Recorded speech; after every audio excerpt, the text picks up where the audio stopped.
Okay, welcome back. So this section, I'm going to start talking about all the training I did after university, and this is going to link to something that I'm going to say later about the importance of learning, um, as you might guess. So these are all the things that I was taught after my university degree. So 1997, I did a live sound engineering course.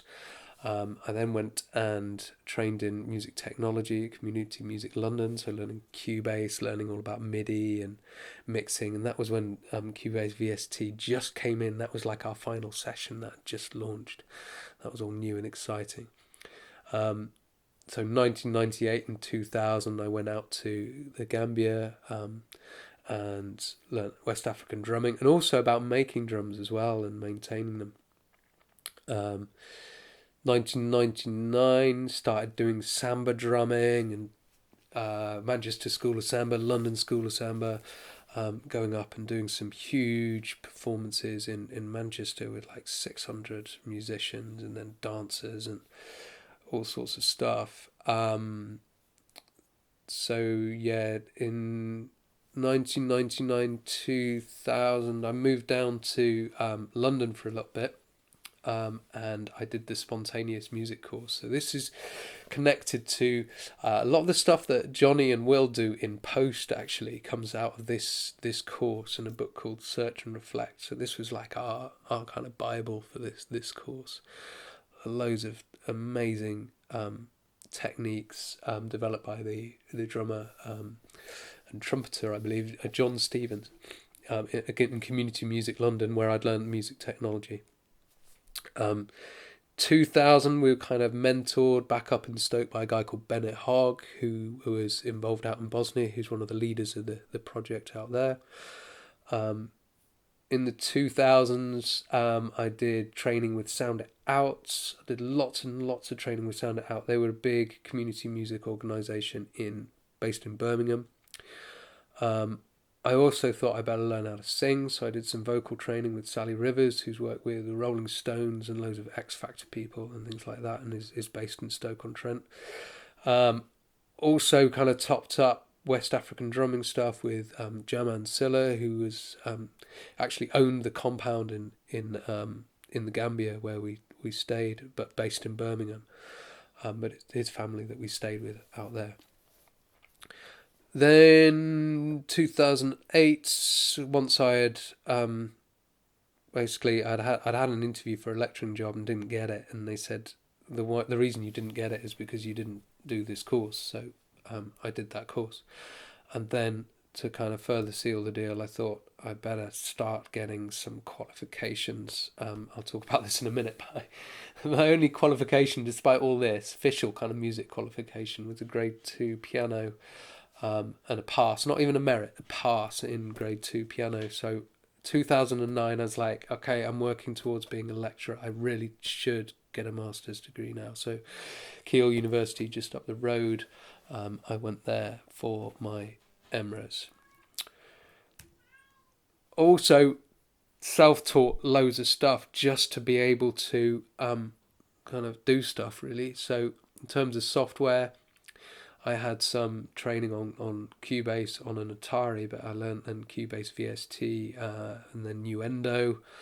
And then I switched to Mac and learnt Logic, and then I learnt Pro Tools, and then I learnt Ableton Live, and then during my masters I learnt Max, and later on processing.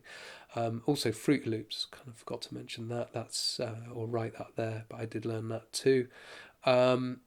And we use that in the prisons quite a lot on the PRUs.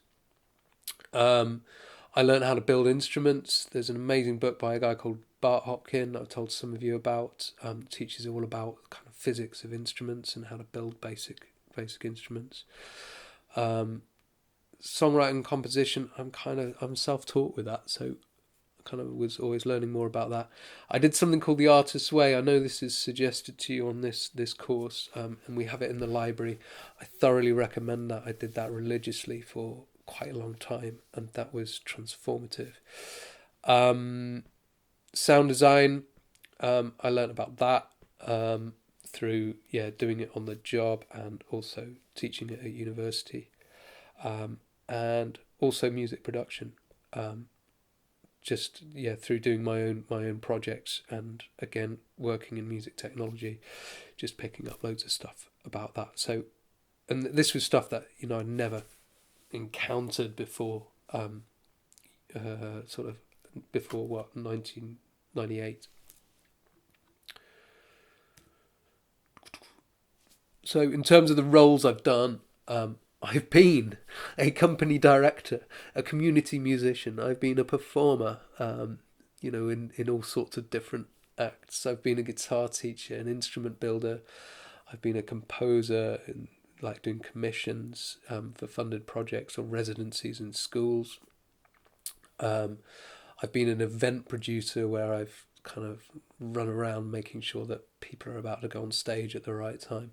I've been a film and theatre composer. I've designed sound for film and theatre. I've been an arts consultant, kind of advising about arts rather than actually doing any. A music producer, a band manager, sound engineer, and associate lecturer at in this time at 2 different universities. And through all that, I was collaborating with the education sector, with funding bodies, local government, probation service, venues and promoters, the youth service, and then in terms of art forms, so actors, artists, directors, dancers, fashion and textiles, filmmakers, graphic designers, musicians, photographers, technicians and theatre directors. All sorts of people, lots of kind of different languages, whether kind of to do with admin and management or whether to do with different art forms. So I haven't really talked about this, but through this whole time I was making music too, and this is what really kind of feeds everything. This is what is at the heart of it. I did mention that I'd been writing songs from a very young age.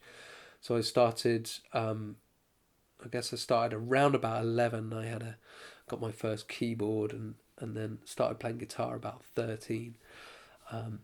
Was writing songs, pretty much from 11. And then in various bands through schools and things like that, and then at university.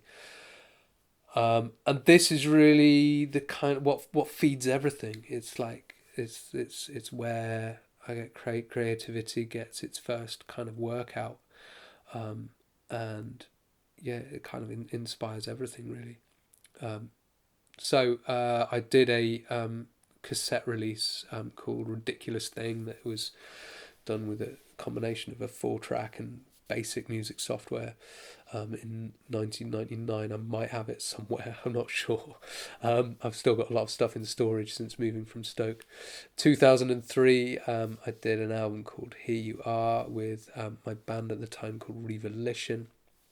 That band then morphed into something called Captain Yanj, which had quite a lot of success on a local level, and then was just trying to break through with that, and then the other kind of lead singer of Captain Yanj got a gig writing for Robbie Williams, so kind of knocked the band on the head at that point in 2008, just after we'd done quite a big gig supporting Fight Star, and we'd done our album and things were kind of kicking off.